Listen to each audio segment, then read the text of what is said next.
부조와 선지자 제72장 압살롬의 반란.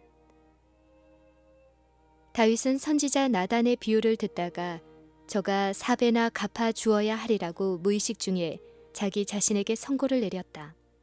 그는 자신의 선고에 따라 심판을 받아야 했다. 그의 아들 중 넷은 죽을 수밖에 없었고 그 각인의 상실은 아비의 죄악의 결과였다. 다윗은 장차 암놈의 치욕적인 죄를 형벌하지도 않고 책망하지도 않은 채 지나가게 놔뒀다. 율법은 간음한 자에게 사형을 선고했다. 인도에 어긋난 암놈의 범죄는 그로 이중으로 유죄하게 만들었다. 그러나 자신의 죄에 대한 자책을 받은 다윗은 범죄자를 형벌할 수 없었다. 그처럼 더럽게 수치를 당한 누이의 당연한 보호자인 압살롬은 최후에 더욱 실수 없이 처치하기 위하여 만 2년 동안 자기의 복수심을 감추어 왔다. 왕의 아들들의 잔치에서 거나하게 취한 근친 상간의 죄를 저지른 암놈은 그의 아우의 명령에 따라 살해되었다. 이 중의 형벌이 다윗에게 주어졌다. 압살롬이 왕의 모든 아들을 죽이고 하나도 남기지 아니하였나이다는 무서운 기별이 그에게 전달되었고 왕은 곧 일어나서 그 옷을 찢고 땅에 엎드려지고 그 신복들도 다 옷을 찢고 모셔 선지라. 허겁지겁 예루살렘에 돌아온 왕의 아들들은 저희 아비에게 사실을 밝혀 암논만이 죽임을 당했다고 말했다. 그들이 대성통곡하니 왕과 그 모든 신복도 심히 통곡하니라. 그러나 압살롬은 그의 외할아버지 그수랑 달메에게로 도망하였다. 다윗의 다른 아들들처럼 암논은 이기적 방종에 몰두하였다. 암논은 하나님의 요구를 돌아보지 아니하고 그의 마음의 모든 욕망을 만족시키고자 노력하였다. 그가 크게 범죄하였음에도 하나님께서는 그에 대하여 오랫동안 참으셨다. 2년간 그에게 회개할 기회가 허락되었다. 그러나 그는 범죄하기를 계속했다. 무서운 형벌의 심판을 기다리다가 자신의 죄로 인하여 죽음에 넘어지고 말았다. 다윗은 암논의 범죄를 처벌하기를 게을리했다. 왕이요 아버지인 그의 불충실과 그 아들이 회개치 않은 까닭에 여호와께서는 사건들이 그 당연한 진로를 따르도록 허락하시고 압살롬을 제지하지 않으셨다. 부모나 통치자가 죄악을 처벌할 의무를 게을리할 때 하나님께서 친히 그 일을 처리하실 것이다. 당신의 제지하시는 능력이 악의 대리자들로부터 조금만 거두어져도 악이 악으로 처벌되는 일련의 사건이 일어나게 되는 것이다. 다윗이 암논의 죄를 묵인한 죄의 결과가 이것으로 다 끝나지 않았다. 이때부터 압살롬은 그의 아버지와 멀어지기 시작하였다. 그가 구슬로 도망한 후 다윗은 그의 아들이 범한 죄는 어떠한 처벌이 요구된다는 것을 느끼고 그가 돌아오는 것을 허락하지 않았다. 그리고 이 일은 왕도 포함되어 있는 뒤얽힌 죄악을 감수하기보다는 오히려 증가시키는 경향으로 나아갔다. 정력과 야망은 있으나 절조가 없는 압살롬은 추방으로 인해 국사에 관여하지 못했으며 얼마 후에 위험스러운 음모에 몰두하게 되었다. 2년 끝에 요압은 아버지와 아들 사이에 화해를 이루게 하기로 결심하였다. 이 목적을 고려하던 중 그는 지혜롭다는 평판이 있는 드고와 여인의 도움을 얻었다. 요압의 시킴을 받고 이 여인은 다윗에게 자기는 두 아들만을 유일의 위로와 의지로 삼아오던 과부라고 말했다. 그런데 두 아들이 싸워 그중 하나가 다른 자를 죽였으며 이제 모든 가족과 친척들이 살아남은 자를 죽여 죽은 자를 위해 보복할 것을 요구한다고 말했다. 어머니는 말하기를 그러한즉 저희가 내게 남아있는 수풀을 꺼서 내 남편의 이름과 씨를 세상에 끼쳐두지 아니하겠나이다고 하였다. 왕의 마음은 이 탄원에 감동되었고 그는 그녀의 아들을 왕이 보호할 것을 그 여인에게 보증하였다. 여인은 그로부터 젊은이의 안전에 대한 거듭된 약속을 얻어낸 후 왕이 추방한 아들을 다시 집으로 돌아오게 아니하는 것은 잘못이라고 선언하고 왕의 관용을 간청하였다. 그는 우리는 필경 죽으리니 땅에 쏟아진 물을 다시 모으지 못함 같을 것이오나 하나님은 생명을 빼앗지 아니하시고 방책을 세우사 내쫓긴 자로 하나님께 버린 자가 되지 않게 하시나이다. 라고 말했다. 거칠은 무사인 요압에게서 나온 죄인을 향한 이처럼 부드럽고 감명적인 하나님의 사랑에 대한 묘사는 이스라엘 사람들이 구속의 대진리를 익숙히 알고 있다는 현저한 증거였다. 하나님의 자비에 대한 자신의 필요를 느낀 왕은 이 호소를 거절할 수 없었다. 요압에게 가서 소년 압살롬을 데려오라고 명령하였다. 압살롬은 예루살렘에 돌아올 허락을 받았으나 궁전에 나타나거나 그의 아버지를 만날 수는 없었다. 다윗은 자녀들에 대하여 방종한 악의 결과를 보기 시작하였고 이 아름답고 타고난 재능을 가진 아들을 매우 사랑하는 까닭에 압살롬과 백성들 양편 모두에게 이와 같은 범죄를 미워해야 한다는 교훈을 줄 필요를 느꼈다. 압살롬은 2년간 자기의 집에 살았으나 궁전에서는 추방되었다. 그의 누이가 그와 함께 살고 있었으며 그것은 그녀가 당한 회복할 수 없는 수치를 생생하게 기억나게 하였다. 백성들의 판단으로는 왕자가 범죄자라기보다 차라리 영웅이었다. 이런 이점을 가지고 그는 백성의 마음을 얻고자 노력하였다. 그의 외모는 바라보는 모든 사람에게 찬탄을 얻을 만했다. 온 이스라엘 가운데 압살롬같이 아름다움으로 크게 칭찬받는 자가 없으리니 저는 발바닥부터 정수리까지 흠이 없음이라. 왕이 야망적이요 충동적이요 급한 성격의 소유자로 하여금 2년 동안이나 소문이 파다한 불평의 씨를 품고 있도록 방임해 둔 것은 현명치 못한 일이었다. 그리고 다윗이 압살롬을 예루살렘에 돌아오도록 허락하였으나 자기 앞에 나오지 못하게 한 처사는 압살롬에게 백성의 동정을 사게 하였다. 하나님의 율법을 범한 자기의 범죄에 대한 기억이 항상 그의 앞에 있어서 다윗은 도덕적으로 마비된 것처럼 보였다. 범죄하기 전에는 용기 있고 단호한 사람이었으나 이제 그는 연약하고 우유부단하였다. 백성들에 대한 그의 가마력은 약화되었다.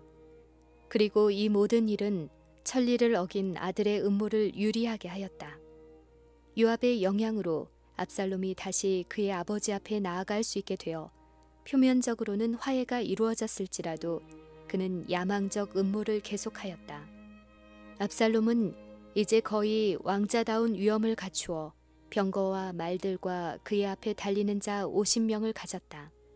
한편 왕은 더욱 은퇴하여 항거하려는 소망으로 기울어지고 압살롬은 부지런히 백성들의 총애를 구하였다. 다윗의 귀찮아하고 우유부단하게 하는 영향이 그의 신하들에게까지 확대되어서 재판 업무에도 태만과 지체하는 일이 두드러지게 나타났다. 압살롬은 교활하게 모든 불만의 원인을 자신에게 이익이 되도록 하였다. 풍채가 늠름한 이 사람은 날마다 성문에 나타났는데 그곳에는 저희 억울함을 시정해 주기를 기다리는 간청자들의 무리가 있었다. 압살롬은 그 무리와 섞여 그들의 불평의 호소를 듣고 그들의 고통에 동정을 표시하고 정부의 무능을 한탄하였다. 이와 같이 이스라엘 사람의 이야기를 들은 왕자는 내 일이 옳고 바르다마는 네 송사를 들을 사람을 왕께서 세우지 아니하셨다고 대답하고 덧붙여 말하기를 내가 이 땅에서 재판관이 되고 누구든지 송사나 재판할 일이 있어 내게로 오는 자에게 내가 공의를 베풀기를 원하노라 하고 사람이 가까이 와서 절하려 하면 압살롬이 손을 펴서 그 사람을 붙들고 입을 맞추었다. 왕자의 교활한 암시에 선동을 받아 정부에 대한 불만이 빨리 유포되었다. 모든 사람의 입술에는 압살롬을 칭찬하는 말이 있었다. 일반적으로 그를 나라의 후사로 알고 있었으며 백성들은 그가 이 높은 신분에 처할 만하다고 자랑스럽게 그를 바라보았고 그를 보좌에 앉히려는 열망이 불타올랐다. 압살롬이 이스라엘의 마음을 도적하니라. 그러나 아들에 대한 애정의 눈먼 왕은 조금도 의심하지 않았다. 압살롬이 받은 왕자다운 위엄을 다윗은 그의 궁정의 명예, 즉 화해에 대한 기쁨의 표시가 된다고 생각하였다. 백성의 마음이 앞으로 올 일에 대하여 준비가 된 것을 보고 압살롬은 각 지파에게 모두 선정한 사람들을 은밀히 보내어 반역에 대한 방안을 강구하였다. 그리고 이제 종교적 예배란 구실로 그의 반역적 음모를 은닉하고자 하였다. 오래전 그가 유랑하던 때의 한 서원을 헤브론에서 이루어야 한다고 하였다. 압살롬은 왕에게 말하기를 내가 여호와께 서원한 것이 있사오니 청컨대 나로 헤브론에 가서 그 서원을 이루게 하소서. 종이 아람 구술에 있을 때에 서원하기를 만일 여호와께서 나를 예루살렘으로 돌아가게 하시면 내가 여호와를 섬기리이다 하였나이다 라고 하였다. 사랑하는 아버지는 아들의 이런 경건의 위안을 받으며 축복을 베풀어 돌려보냈다. 음모는 이제 완전히 성숙되었다. 압살롬의 더할 나위 없는 위선적인 행위는 왕을 눈멀게 할 뿐 아니라 백성의 신임을 얻기 위해 고안되었고, 그리하여 그들은 하나님께서 택하신 왕에 대하여 반역하게 되었다.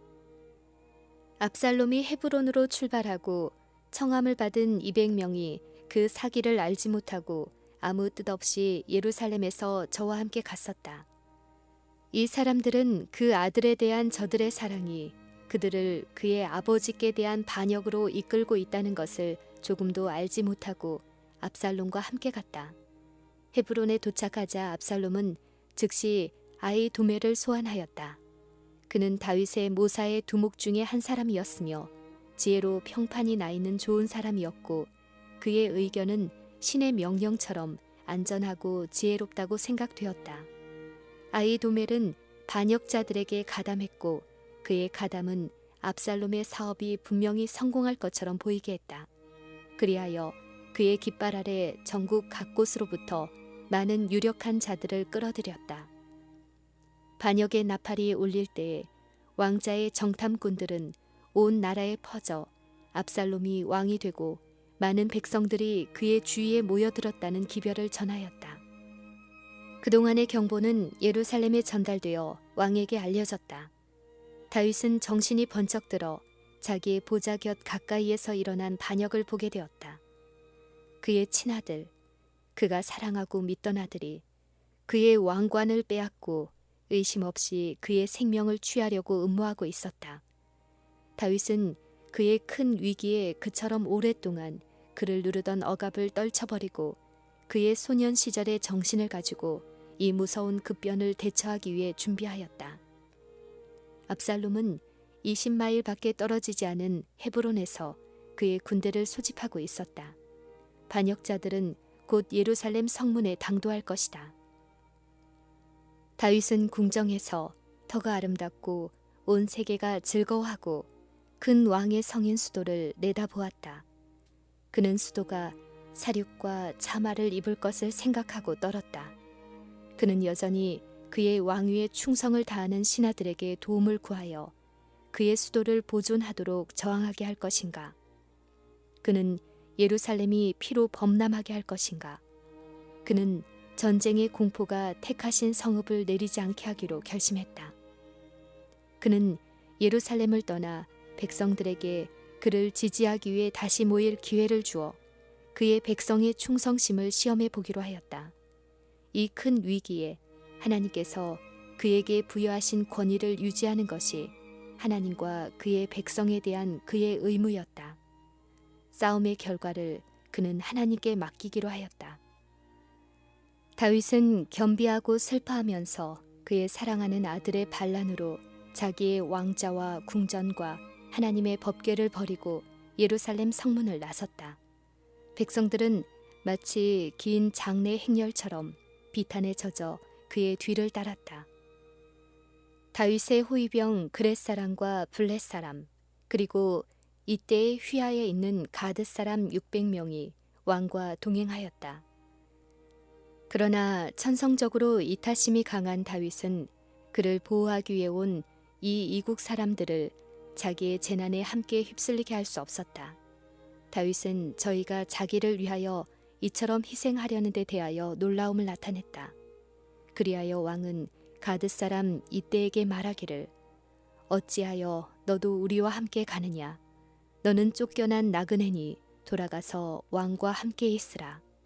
너는 어제 왔고 나는 정처 없이 가니 오늘날 어찌 너로 우리와 함께 유리하게 하리요. 너도 돌아가고 네 동포들도 데려가라. 은혜와 진리가 너와 함께 있기를 원하노라고 하였다. 이때는 여호와의 사심과 우리 주 왕의 사심으로 맹세하옵나니 진실로 주 왕께서 어느 곳에 계시든지 물론 생사하고 종도 그곳에 있겠나이다 라고 대답하였다. 이 사람들은 이교 신앙에서 여호와를 섬기는 신앙으로 개종한 이들로서 그들은 이제 저희 하나님과 저희 왕에게 대한 그들의 충성을 훌륭하게 증거하였다. 다윗은 감사하는 마음으로 겉보기에 기울어져가는 그의 사업에 대한 그들의 헌신을 받아들이고 함께 기드론 시내를 건너 광야길로 향하였다. 행렬은 다시 멈추었다. 거룩한 제복을 입은 한 무리가 가까이 나오고 있었다. 사독과 그와 함께한 모든 레위 사람이 하나님의 언약궤를 메고 왔다. 다윗의 추종자들은 이것을 좋은 징조라고 바라보았다. 이 거룩한 분의 상징의 출현이 그들에게 구원과 최후의 승리의 보증이었다. 이 일은 백성을 감동시켜 그들로 용감하게 왕에게 다시 모이도록 할 것이다. 법궤가 예루살렘에 없는 것은 압살롬의 지지자들에게 공포심을 일으킬 것이다. 법궤를 보자 잠시 동안 기쁨과 희망이 다윗의 마음을 전율케 하였다. 그러나 곧 다른 생각이 그의 머리를 스쳐갔다. 하나님의 유업을 다스리도록 임명된 통치자로서 그는 엄숙한 책임을 지고 있었다. 이스라엘 왕은 마음에는 개인적 이익이 아니오 하나님의 영광과 당신의 백성의 행복을 제일 먼저 생각해야 하였다. 그룹들 사이에 거하시는 하나님께서는 예루살렘에 대하여 이는 나의 영원히 쉴 곳이라고 말씀하셨고 하나님의 권위 없는 제사장이나 왕이라도 당신의 임재의 상징을 거기서 옮길 권리가 없었다.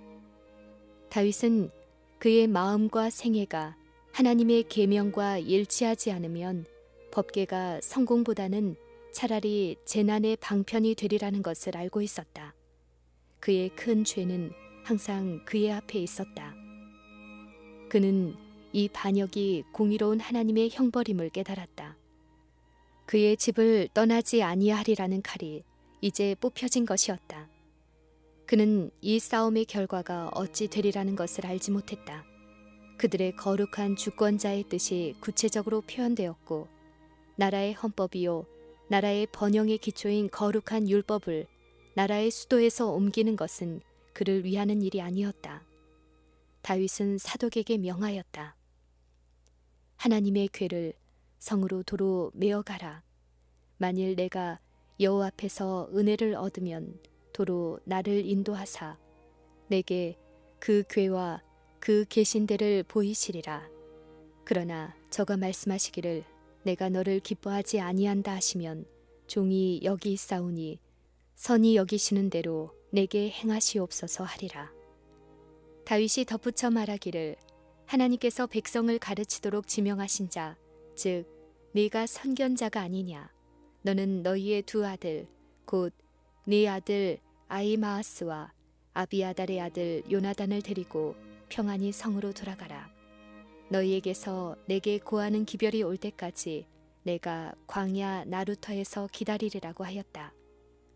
성읍에서 제사장들은 반역자들의 움직임과 의도를 알아가지고 그것들을 그들의 아들 아히마아스와 요나단을 통하여 은밀히 왕에게 전달함으로 왕에게 좋은 봉사를 할 수 있었다.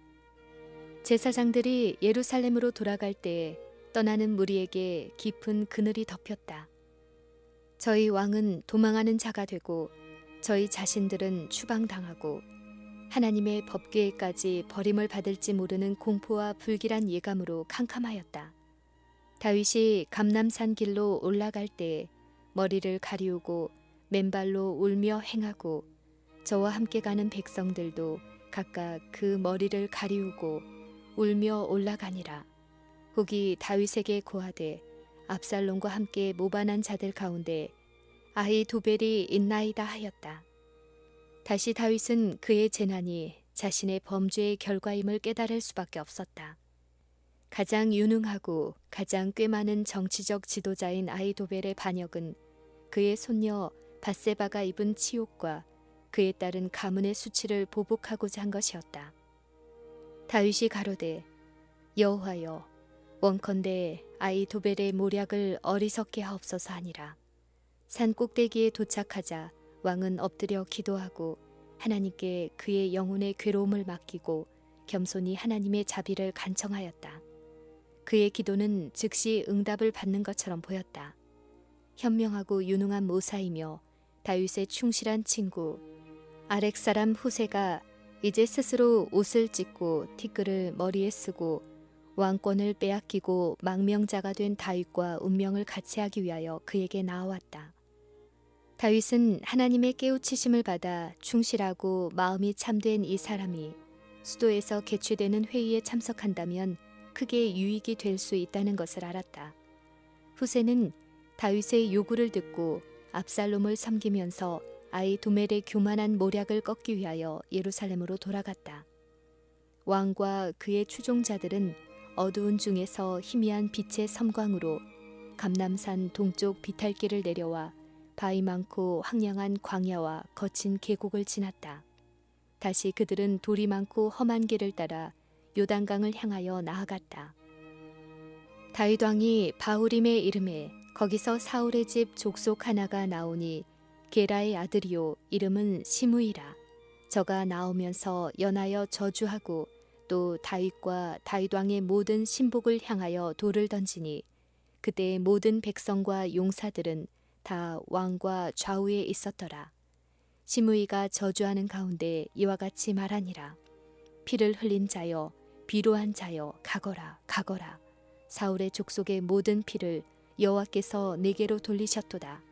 그 대신에 내가 왕이 되었으나 여호와께서 나라를 내 아들 압살롬의 손에 붙이셨도다. 보라, 너는 피를 흘린 자인고로 화를 자취하였느니라. 다윗이 번영 중에 있을 때 시므이는 말로나 행실로 그가 왕의 충실한 신하가 아님을 나타내지 아니하였다. 그러나 왕이 고통 가운데 있을 때에 이 베냐민 사람은 그의 참 성격을 나타내었다. 그는 다윗이 왕위에 있을 때에는 그를 존경하였으나 그가 굴욕을 당하고 있을 때에 그를 저주하였다. 비열하고 이기적인 그는 다른 사람들을 자신과 동일한 성격을 가진 자들처럼 여겼으며 사단의 충동을 받고 하나님께서 징계하신 자에게 자기의 증오심을 나타내었다.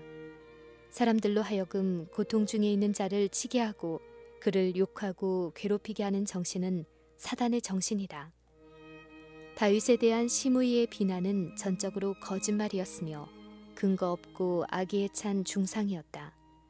다윗은 사울이나 그의 집에 대하여 악을 행하는 죄를 범하지 아니하였다.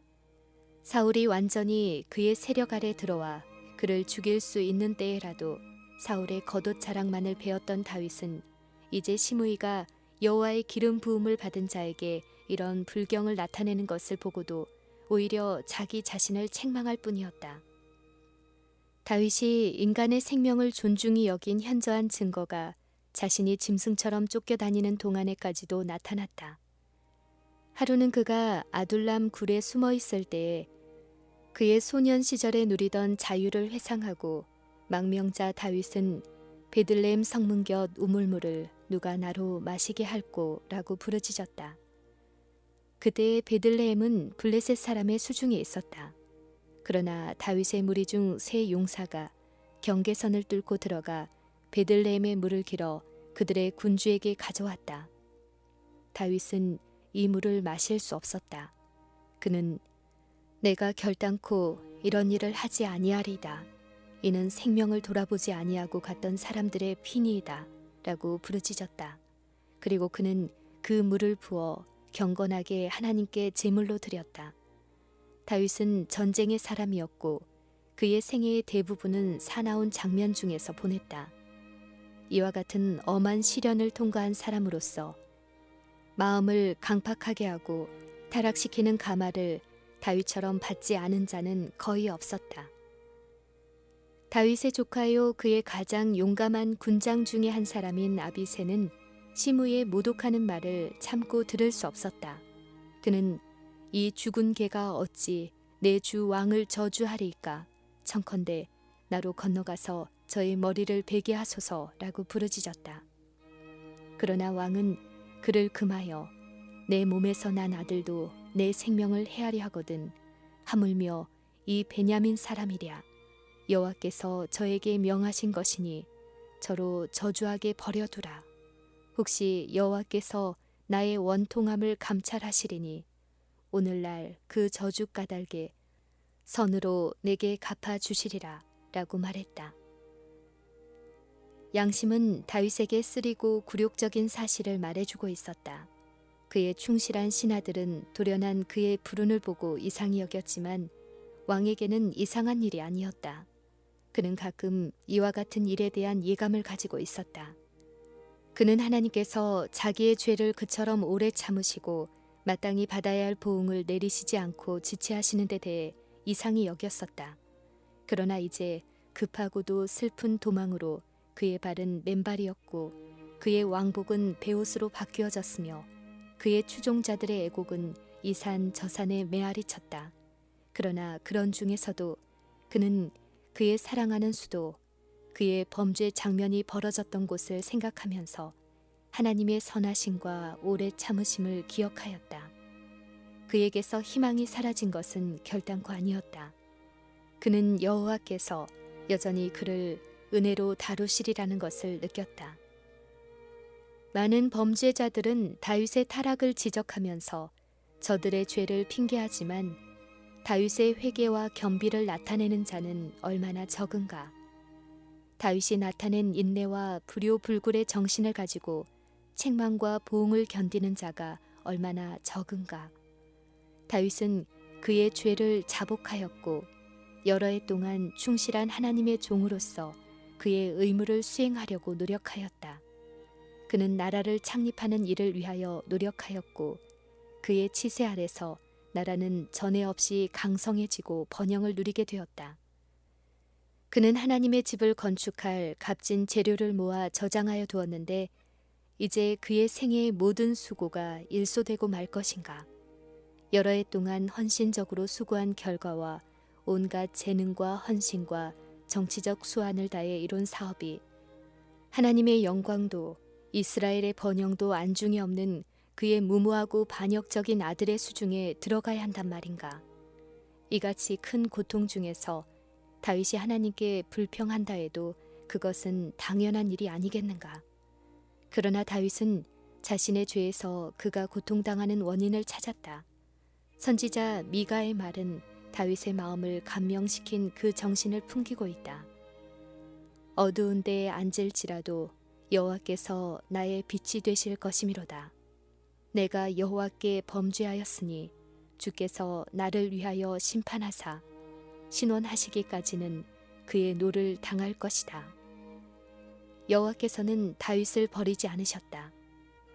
가장 쓰라린 학대와 모독 중에서도 겸손과 무아의 정신과 관대함과 유순함을 나타낸 그의 이 같은 경험의 이야기는 그의 온 생애의 경험 중에 가장 고상한 사건 중의 하나이다.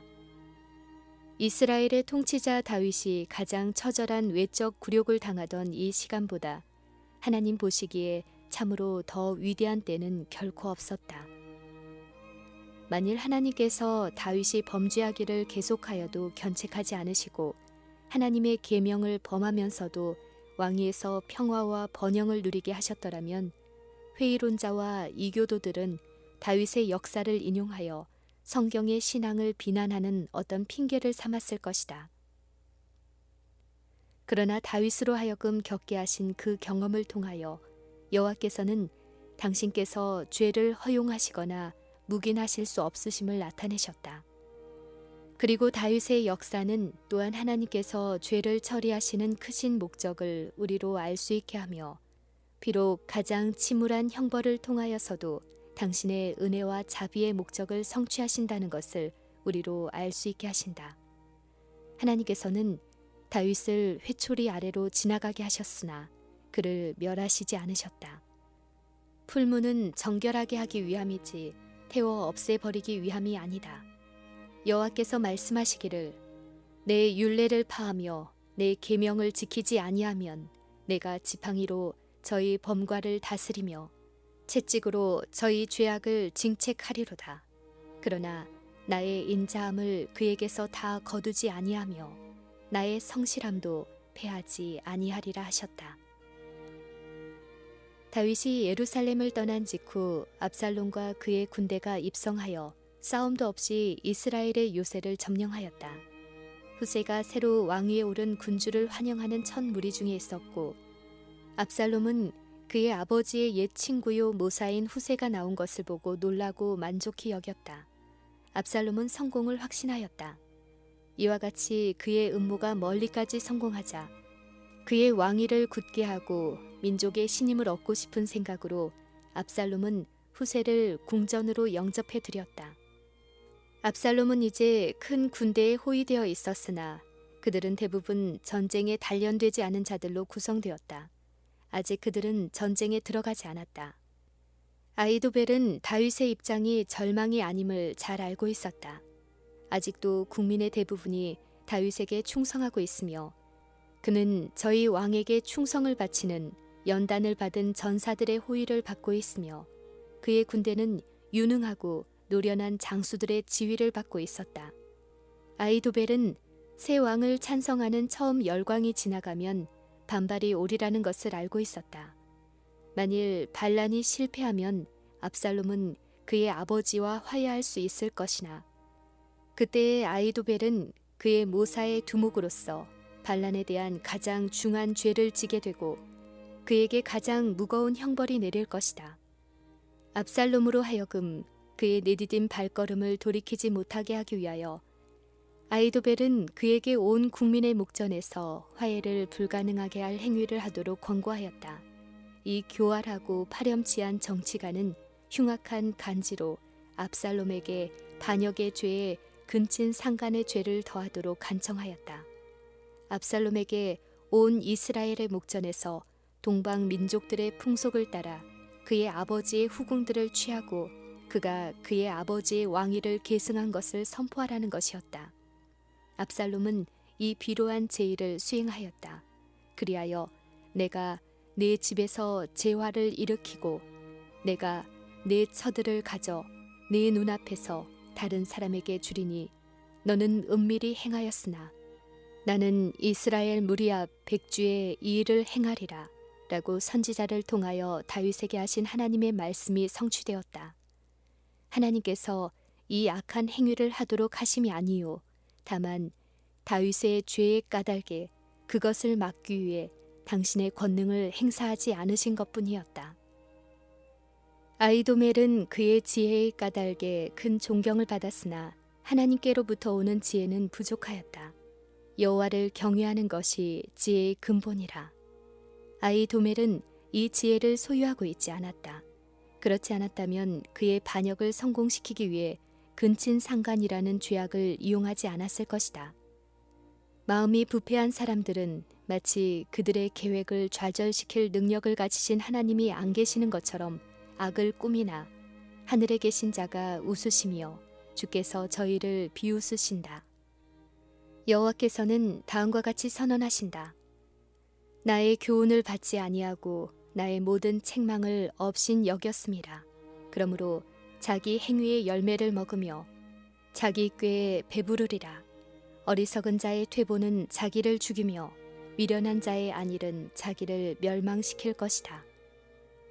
자신의 안전을 얻기 위한 계획에 성공한 아히도벨은 다윗을 대항하여 즉시 행동을 개시해야 할 필요성을 압살롬에게 간청하였다. 그는 말하기를 이제 나로 하여금 사람 1만 2천을 택하게 하소서. 오늘 밤에 내가 일어나서 다윗의 뒤를 따라 저가 고나고 약할 때에 엄습하여 저를 무섭게 하면 저와 함께 있는 모든 백성이 도망하리니 내가 다윗 왕만을 쳐 죽이고 모든 백성으로 왕께 돌아오게 하리라고 하였다. 왕의 모사들이 이 계획에 찬성하였다. 만일 이 계획에 따라 행하였더라면 여호와께서 직접 개입하셔서 그를 구원하시지 않는 한 다윗은 분명히 죽임을 당했을 것이다. 그러나 유명한 아히도벨의 지혜보다 더 높은 지혜를 가지신 하나님께서 사건을 지배하고 계셨다. 여호와께서 압살롬에게 화를 내리려 하사 아히도벨의 좋은 모략을 파하기로 작정하셨음이더라. 후세는 그 회의에 초청을 받지 않았지만 억지로 참석하려고 하지도 않았다. 이는 자기가 정탐꾼으로 의심을 받을까 해서였다. 폐해 후 그의 아버지의 모사의 판단을 크게 존중한 압살롬은 아히도벨의 계획을 후세에게 제시하였다. 후세는 고안된 계획을 따르게 되면 다윗이 죽임을 당할 것을 알았다. 그리하여 후세는 이때에는 아히도벨의 베푼 모략이 선치 아니하니이다 하고 또 말하되 왕도 아시거니와 왕의 부친과 그 종자들은 용사라. 저희는 들에 있는 곰의 새끼를 빼앗긴 것 같이 격분하였고 왕의 부친은 병법에 익은 사람인즉 백성과 함께 자지 아니하고 이제 어느 굴에나 어느 곳에 숨어 있으리이다 라고 말하면서 만일 압살롬의 군대가 다윗을 추격할지라도 그들은 왕을 사로잡을 수 없고 패배를 당할 것이며 이는 그들을 낙담하게 하고 압살롬의 사업에 큰 해를 끼칠 것이라고 주장하였다. 계속해서 그는 이는 이스라엘 무리가 왕의 부친은 영웅이요 그 종자들도 용사인 줄 알미니이다 라고 말하였다. 그리고 그는 저 잘난 체하고 이기적 성질과 권력을 과시하기를 좋아하는 자의 마음을 끄는 계획을 다음과 같이 제시하였다. 나의 모략은 이러하니이다. 온 이스라엘을 담부터 부엘세바까지 바닷가의 많은 모래같이 왕께로 모으고 친히 전장에 나가시고 우리가 그 만날 만한 곳에서 저를 엄습하기를 이슬이 땅에 내림같이 저희 위에 덮어 저와 그 함께 있는 모든 사람을 하나도 남겨두지 아니할 것이요 또 만일 저가 어느 성에 들었으면 온 이스라엘이 줄을 가져다가 그 성을 강으로 끌어들여서 그곳에 한 작은 돌도 보이지 않게 할 것이니이다. 압살롬과 온 이스라엘 사람들이 이르되 아렉 사람 후세의 모략은 아히도벨의 모략보다 낫다 하니라. 그러나 이 모략에 속임을 당하지 않은 한 사람이 있었으니 그는 아히도벨이었다. 그는 이 압살롬의 치명적인 과오의 결과를 분명히 내다보았고 반역자들의 사업이 실패하리라는 것을 알았다. 그리고 그는 왕자의 운명이야 어찌됐든 왕자의 최대의 범죄를 충동한 모사에게는 희망이 없다는 것을 알았다. 아히도벨은 압살롬을 반역하도록 격려했고 가장 끔찍한 악을 행하여 그의 아버지께 욕을 돌리도록 그를 권고했으며 또 그는 다윗을 살해하도록 조언하는 동시에 그 일을 성취시킬 계획을 세우고 그 자신이 왕과 화해할 마지막 가능성을 끊어버렸는데 이제 와서 압살롬은 그의 앞에서 다른 사람을 등용했다. 질투와 분노와 절망 중에서 아히도벨은 고향으로 돌아가서 자기 집에 이르러 집을 정리하고 스스로 목매어 죽었다. 탁월한 재능을 구비했으나 하나님을 그의 고문으로 삼지 아니한 자의 지혜의 결과는 이와 같았다.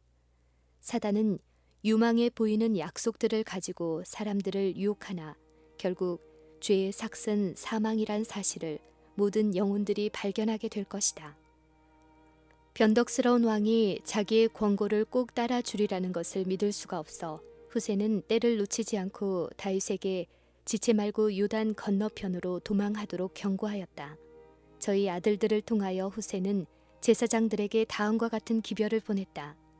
아히도벨이 압살롬과 이스라엘 장로들에게 여차여차히 모략을 베풀었고 나도 여차여차히 모략을 베풀었으니 오늘 밤에 광야 나루터에서 자지 마시고 아무쪼록 건너가소서 하라. 혹시 왕과 그 좇는 자들이 몰살할까 하노라. 젊은이들은 의심과 추격을 받았으나 그들의 위험한 사명을 수행하기에 성공하였다. 도망하던 첫날부터 수고와 슬픔으로 세월을 보낸 다윗은 그의 아들이 자기의 생명을 찾고 있으므로 그 밤에 요단을 건너야 한다는 기별을 받았다. 이처럼 무참하게 욕을 당한 아버지요 왕인 다윗의 감정은 이 무서운 위험 중에 어떠했을까? 호기와 무용의 사람이요 그의 말이 곧 법이었던 왕이 이제 그가 사랑해왔고 맹목적으로 지혜롭지 못하게 믿었던 아들에게 배반당하고 명예와 신이라는 가장 강한 유대로 결속되어 있던 그의 신하들로부터 모욕과 버림을 당한 다윗은 무슨 말로 그의 영혼의 감정을 토로하였을까? 가장 어두운 시련의 시간에도 다윗의 마음은 하나님께 머물러 있었고 그는 다음과 같이 노래하였다. 여호와여, 나의 대적이 어찌 그리 많은지요. 일어나 나를 치는 자가 많소이다. 많은 사람이 있어 나를 가리켜 말하기를 저는 하나님께 도움을 얻지 못한다 하나이다. 여호와여, 주는 나의 방패시요 나의 영광이시요 나의 머리를 드시는 자니이다. 내가 나의 목소리로 여호와께 부르짖으니 그 성산에서 응답하시는도다. 내가 누워 자고 깨었으니 여호와께서 나를 붙드심이로다. 천만인이 나를 둘러치려 하여도 나는 두려워 아니하리이다. 구원은 여호와께 있사오니 주의 복을 주의 백성에게 내리소서. 다윗과 그와 함께한 모든 무리들 곧 무사와 정치가들 노인과 청년들 여인과 작은 아이들이 밤의 어두움을 타서 깊고 빨리 흐르는 강을 건넜다. 새벽에 미쳐서 한 사람도 요단을 건너지 못한 자가 없었더라. 다윗과 그의 군사들은 마하나임으로 후퇴하였는데 그곳은 이스보셋의 왕좌가 있었던 곳이었다. 이곳은 견고하게 축성된 성읍으로 전쟁 때에 퇴각하기 좋은 산지에 에워싸여 있었다. 이 나라는 식량이 잘 공급되어 있었고 백성들은 다윗의 일에 호의를 나타냈다. 여기서 많은 지지자들이 다윗의 편에 가담하였고 한편 같은 족속의 부자들은 풍부한 양식을 선물로 가져왔고 다른 이들은 필요되는 물품들을 공급하였다. 후세의 모략은 그 목적을 성취하여 다윗에게 도망할 기회를 주었으나 조급하고 성급한 왕자는 오래 참고 있을 수 없어 그는 곧 그의 아버지를 추격하였다. 압살롬은 모든 이스라엘 사람과 함께 요단을 건너니라. 압살롬은 다윗의 누이 아비갈의 아들 아마사를 그의 군대의 총사령관으로 삼았다. 압살롬의 군사는 대군이었으나 훈련되지 아니하였으므로 그의 아버지의 노련한 병사들과 싸울 준비가 되어 있지 않았다. 다윗은 그의 군대를 세 개대로 나누어 요압과 아비새와 가드 사람 이때의 수하에 두었다. 그리고 그가 친히 전장에 나아가 그의 군대를 지휘하려 하였으나 이 일을 군장들과 모사들과 백성들이 격렬히 반대하였다. 그들은 말하기를 왕은 나가지 마소서. 우리가 도망할지라도 저희는 우리에게 주의하지 아니할 터이요 우리가 절반이나 죽일지라도 우리에게 주의하지 아니할 터이라. 왕은 우리 만명보다 중하시오니 왕은 성에 계시다가 우리를 도우심이 좋으니이다. 왕이 저희에게 이르되 너희가 선히 여기는 대로 행하리라 하였다. 성벽에서 볼 때 반역군의 긴 행렬이 다 시야에 들어왔다. 왕위의 찬탈자는 대군을 수행하고 있었고 그의 대군에 비하면 다윗의 군대는 소수에 불과한 것처럼 보였다. 그러나 왕이 적군을 바라볼 때 그의 마음에 맨 먼저 떠오른 생각은 왕위도 나라도 전쟁에 걸린 자신의 생명도 아니었다. 아버지의 마음은 그의 반역한 아들에 대한 사랑과 동정으로 충만하였다. 군대가 성문에서부터 줄을 지어 행진할 때에 다윗은 충성스러운 병사들을 격려하고 그들에게 이스라엘의 하나님이 승리를 주시리라는 것을 믿고 나아가도록 명하였다. 그러나 이 마당에서도 다윗은 압살롬에 대한 그의 사랑을 억누를 수 없었다. 첫 때를 인솔하는 요압은 수백 번의 전쟁에서 승리를 거둔 정복자였다. 그가 그의 군주의 마지막 기별을 듣기 위하여 거만스러운 그의 머리를 숙였을 때에 왕은 떨리는 음성으로 나를 위하여 소년 압살롬을 너그러이 대접하라고 말하였다. 아비새와 이때도 동일한 명령, 곧 나를 위하여 소년 압살롬을 너그러이 대접하라는 명령을 받았다.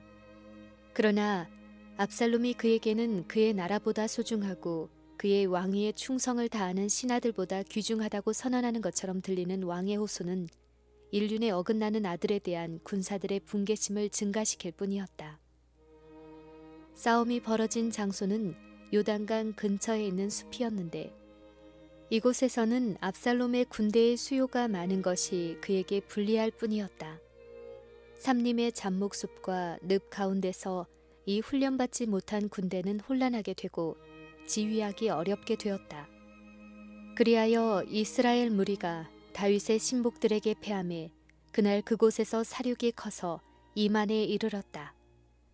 싸움에 진 것을 보고 압살롬이 돌아서 도망하려 할 때에 그의 머리가 뻗어있는 나뭇가지 사이에 걸렸고 그의 노새는 그 아래로 빠져나갔다. 그는 어쩔 수 없이 매달려 원수의 밥이 될 수밖에 없었다.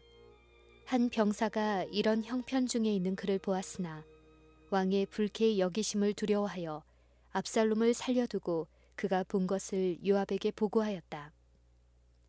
요압은 주저하지 아니하였다. 요압은 압살롬의 편이 되어 2번이나 그로 다윗과 화해하도록 했으나 그의 신임은 수치스럽게도 배반당했다. 그리고 요압의 중재를 통하여 압살롬이 유리한 지위를 얻지 않았던들 이 반역과 거기 따른 모든 무서운 일들은 결코 일어날 수 없었을 것이다. 이제 이 모든 악의 선동자를 일격에 멸할 권세가 요압에게 있었다. 그가 손에 작은 창 셋을 가지고 가서 요압의 심장을 찌르니 무리가 압살롬을 옮겨다가 숲을 가운데 큰 구덩이에 던지고 그 위에 심히 큰 돌무더기를 쌓으니라. 그리하여 이스라엘 중에 반역을 선동한 자들이 죽임을 당했다. 그리고 아히도벨은 자신의 손으로 자기의 목숨을 끊었다. 그의 뛰어난 아름다움이 이스라엘 백성들의 자랑이었던 고귀한 압살롬은 혈기왕성한 청춘 시절에 죽임을 당했고 그의 시체는 구덩이에 던진 바 되어 영원한 질책의 표로 돌무더기에 덮였다. 압살롬은 생시에 자신을 위하여 왕의 골짜기에 값진 비석을 세웠으나 이제 그의 무덤을 표하는 기념비는 다만 광야에 있는 그 돌무더기였다. 반역의 두목이 살해되자 요압은 나팔을 불어 도망하는 적군을 추격하는 그의 군대를 소환하고 곧 사자들을 급파하여 왕에게 기별을 전하게 하였다. 성벽에서 전쟁 마당 쪽을 감시하던 파수꾼은 한 사람이 혼자 달려오는 것을 보았다. 얼마 후에 또 한 사람이 보였다. 처음 사람이 가까이 이를 때에 파수꾼은 성문 곁에서 기다리고 있는 왕에게 말하기를 나 보기에는 앞선 사람의 다름질이 사독의 아들 아히마아스의 다름질과 같으니이다. 왕이 가로되 저는 좋은 사람이니 좋은 소식을 가져오느니라. 아히마아스가 외쳐 왕께 말씀하되 평강하옵소서 하고 왕의 앞에 얼굴을 땅에 대고 절하여 가로되 왕의 하나님 여호와를 찬양하리로소이다. 그 손을 드러내 주 왕을 대적하는 자들을 붙여주셨나이다 라고 하였다. 소년 압살롬이 잘 있느냐 라는 왕의 애절한 질문에 아히마아스는 회피하는 대답을 하였다. 둘째 사자가 와서 내 주 왕께 고할 소식이 있나이다. 여호와께서 오늘날 왕을 대적하던 모든 원수를 갚으셨나이다 라고 부르짖었다. 다시 아버지의 왕의 입술에서 소년 압살롬이 잘 있느냐 라는 애절한 질문이 흘러나왔다. 슬픈 소식을 감출 수 없어 사자는 내 주 왕의 원수와 일어나서 왕을 대적하는 자들은 다 그 소년과 같이 되기를 원하나이다 라고 대답하였다. 이것으로 넉넉하였다.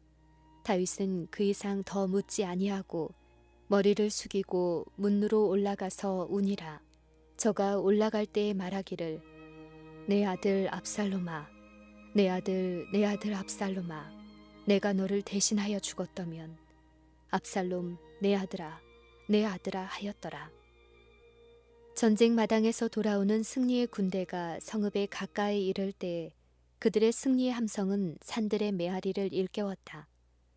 그러나 그들이 성문에 들어설 때 그 함성은 사라지고 그들의 깃발은 저희 손에서 수그러지고 시선을 아래로 향하고 그들은 정복자라기보다 오히려 패배를 당한 자들처럼 행진하였다. 그 까닭은 왕이 그들을 환영하기 위해 기다리고 있지 아니하고 문루에서 내 아들 압살롬아, 내 아들, 내 아들 압살롬아, 내가 너를 대신하여 죽었다면 압살롬 내 아들아, 내 아들아 하고 통곡하고 부르짖고 있었기 때문이었다. 왕이 그 아들을 위하여 슬퍼한다 함이 그날의 백성들에게 들림에 그날의 이김이 모든 백성에게 슬픔이 된지라. 그날의 백성들이 싸움에 쫓겨 부끄러워 도망한 같이 가만히 성으로 들어가니라. 요압은 매우 분개하였다. 하나님께서는 그들에게 의기양양하고 기뻐할 이유를 주시고 일찍이 이스라엘 중에서 알려진 반역 중 최대의 반역을 파쇄하게 하셨으나 이 큰 승리는 그의 범죄로 무수한 용사들의 피를 흘리게 한 압살롬을 위한 애도로 변하게 되었다. 사납고 솔직한 대장 요압은 왕의 앞으로 달려가 담대히 말하기를 왕께서 오늘 왕의 생명과 왕의 자녀의 생명을 구원한 모든 신복의 얼굴을 부끄럽게 하시니 이는 왕께서 미워하는 자는 사랑하시며 사랑하는 자는 미워하시고 오늘 장관들과 신복들을 멸시하심을 나타내심이라. 오늘 내가 깨달으니 만일 압살롬이 살아 오늘 우리가 다 죽었다면 왕이 마땅히 여기실 뻔하였나이다. 이제 곧 일어나 나가서 왕의 신복들의 마음을 위로하여 말씀하옵소서. 내가 여호와를 가리켜 맹세하옵나니 왕이 만일 나가지 아니하시면 오늘 밤에 한 사람도 왕과 함께 머물지 아니할지라. 그리하면 그 화가 왕이 젊었을 때부터 지금까지 당하신 모든 화보다 더욱 심하리이다 라고 하였다. 비탄에 빠진 왕에게 가혹하고도 잔인하기까지 한 책망이었으나 다윗은 그것을 분개하지 않았다. 그의 장수가 옳음을 알고 다윗은 문으로 내려가 그의 용감한 병사들이 그의 옆을 행진할 때에 용기와 칭찬의 말로 그들을 환영하였다.